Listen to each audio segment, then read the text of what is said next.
President Emerson Mnangagwa is pulled out of the upcoming United Nations General Assembly in New York, citing security concerns and escalating power struggles within ZANU-PF. Zvadhako manje takuona kuti aiwa mutungamiri wenyika yeZimbabwe vanotoshandiswa aiwa vanotombotyawo sanapinda masvika mudanyogwa panapa ndopa kuti bwa subscribe or like or turn on the bell icon. Tipinda panapa munamwe kwamchezi the president is under growing pressure from a faction aligned with his deputy vice president Constantino Chiwenga, which is pushing for him to step down in 2028. A decision likely to be confirmed at the party's October conference.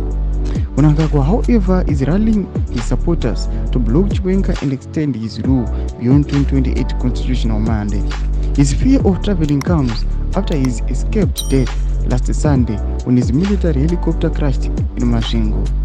His distrust also deepened after an unsettling incident Thursday involving a controversial birthday advert from Mnangagwa published by the Financial Gazette.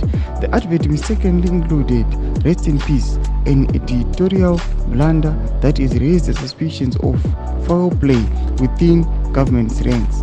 The Ministry of Defense expressed concerns that this error might be part of the calculated effort to escalate the ongoing power struggles between Mnangagwa and Chiwenga.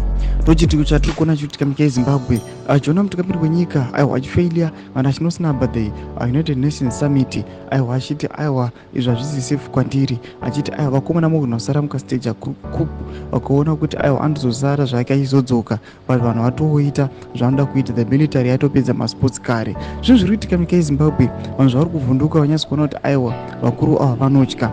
Then number 2, they know kuti aiwa nyika yeZimbabwe munoviolate ma-human rights. Vanyatso kuona kuti aiwa it is another reason yanogona vachityira kuenda to this UN summit. Sezvamunoziva kuti United Nations vanhu vari kubuda kuti kuti aiwa yakasiyana nesadhaka. Vakomana ava havasi corrupt, vakomana ava vanyatso kukola a spade not a cousin of a spoon.